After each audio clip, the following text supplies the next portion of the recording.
আল্লাহ পাক বলেন, তোমাদের কি শ্রেষ্ঠতম জাতি হিসেবে পৃথিবীতে পাঠিয়েছি, তোমরা দুনিয়ার শ্রেষ্ঠতম জাতি।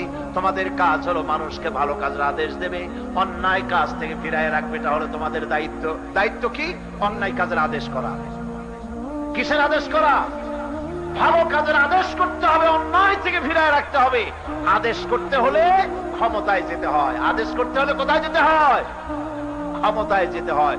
মসজিদের ইমাম হইয়া আদেশ করা যায় না, অনুরোধ করা যায়, ঠিক কিনা? আদেশ করতে হলে কোথায় যাইতে হবে? বঙ্গভবনে যাওয়া লাগবে। আদেশ করতে হলে পার্লামেন্টে যেতে হবে। আদেশ করতে হলে সেক্রেটারিয়েটে যেতে হবে। পাওয়ার আপনার হাতে নিতে হবে, তা না হলে আদেশ কেউ করতে পারে না। তো আল্লাহ পাক বলছেন, আমরা তো অনুরোধের ভাষায় কথা বলি। আল্লাহ পাক বলছেন, কুনতুম খায়রা উম্মাতিন উখরিজাত লিন-নাস, তোমরা হচ্ছে পৃথিবীর মধ্যে শ্রেষ্ঠ জাতি। কত শ্রেষ্ঠ জাতি কারা? শ্রেষ্ঠ জাতি কারা? আরো জোরে বলুন। আমরা যে শ্রেষ্ঠ জাতি, এ কথা আমাদেরকে কে শোনালেন? আল্লাহ পাক।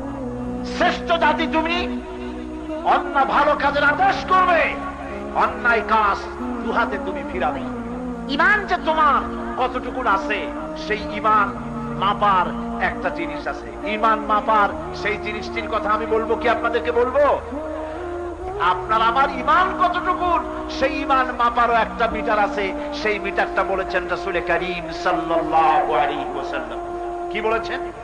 আল্লাহ নবী বলেছেন, মান রা মিনকুম মুনকারান ফালিয়ুগাইয়িরহু বিয়াদি ফাইন লাম ইস্তাতি ফাবিলিসানি ফাইন লাম ইস্তাতি ফাবিকলবি ওয়াযালিকা আদাফুল ঈমান।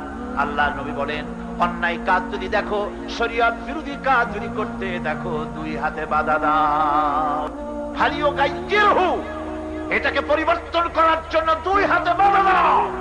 ফাইন লাম ইস্তাতি, যদি তুমি হাত দিয়ে বাধা দিতে না পারো, তাহলে মুখ দিয়া প্রতিবাদ করো। ফাইন লাম ইস্তাতি, যদি তাও না পারো, ফাবিকলবি, তাহলে মনে মনে এটার প্রতিবাদ করো। মনে মনে প্রতিবাদ কিভাবে? এইটাকে পরিবর্তন করার জন্য কি করা লাগে, সেজন্য পেরেশান হতে হবে। মনে মনে ঘৃণা করে মসজিদে বসে থাকলে হবে না, মনে মনে ঘৃণা করলে হবে না। সর্বাত্মক প্রচেষ্টা চালাতে হবে। যদি তা না করে, ঈমানের খাতায় নামও থাকবে না। তাহলে মুখ দিয়া যারা হাত দিয়ে বাধা দেয়, তারা হলো ফার্স্ট ক্লাস মুমিন। তারা কোন ক্লাস? যারা মুখ দিয়া বাধা দেয় তারা সেকেন্ড ক্লাস। যারা মনে মনে ঘৃণা করে তারা কোন? Third class. থার্ড ক্লাসের দাম আছে।